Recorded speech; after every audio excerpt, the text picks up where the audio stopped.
C'est un lieu tout à fait unique.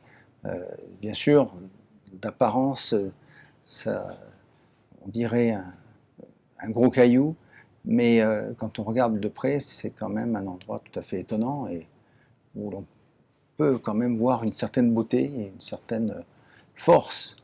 Et c'est un endroit, c'est une île euh, qui n'est pas très hospitalière, mais qui a son charme et qui a ses beautés et qui, bien sûr, il y a de la faune terrestre, mais il y a une faune et une flore marine tout à fait exceptionnelles. Classée patrimoine mondial de l'humanité par l'UNESCO et située au large de la Colombie, l'île de Malpelo est un édifice volcanique dont les bases se trouvent à plus de 4000 mètres de profondeur. Un site à la biodiversité très riche, préservé grâce aux nombreuses actions entreprises par la biologiste franco-colombienne Sandra Bessudo pour protéger la mer et particulièrement les requins, maîtres des lieux. Ce qu'elle a permis de montrer après 15, 18, 20 années de travail acharné, c'est de montrer au monde ce que pouvaient être les océans avant qu'on ait une implication, une prédation à outrance.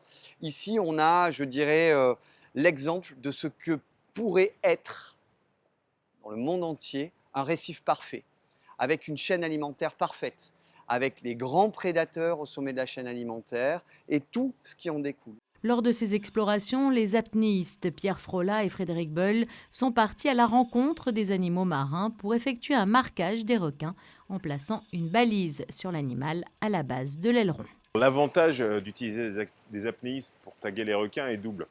D'abord, on intervient très rapidement, donc on peut très vite changer de zone et trouver les animaux plus rapidement. Et le deuxième avantage, qui est le principal avantage, c'est qu'on fait très peu de bruit, et donc on ne va pas faire fuir les animaux, et au contraire, on va même les rendre curieux. Donc les requins vont même nous approcher, et donc ça va être plus facile d'aller placer la balise. Lors de ces explorations de Monaco, des caméras, des appâts et un système de filtrage de l'eau ont été mis en place. L'objectif, prélever de l'ADN environnemental pour constituer une banque de données génétiques et identifier avec certitude les espèces. Dans cette opération à Malpelo, ce qu'on a cherché à faire, c'est tester une nouvelle méthode qu'on appelle l'ADN environnemental, qui est une méthode un peu comme pour la police scientifique qui cherche à chercher des traces d'ADN dans l'eau. Donc toutes les espèces qui vivent et meurent dans les océans laissent des traces de leur ADN. Et en fait, on peut chercher, filtrer cette eau, amplifier l'ADN afin de détecter ces espèces dans l'eau. Sanctuaire de la faune et de la flore, perdue au milieu de l'océan Pacifique, l'île de Malpelo est fréquentée par de grands bancs de requins et renferme une biodiversité très riche et variée. Un site exceptionnel à préserver.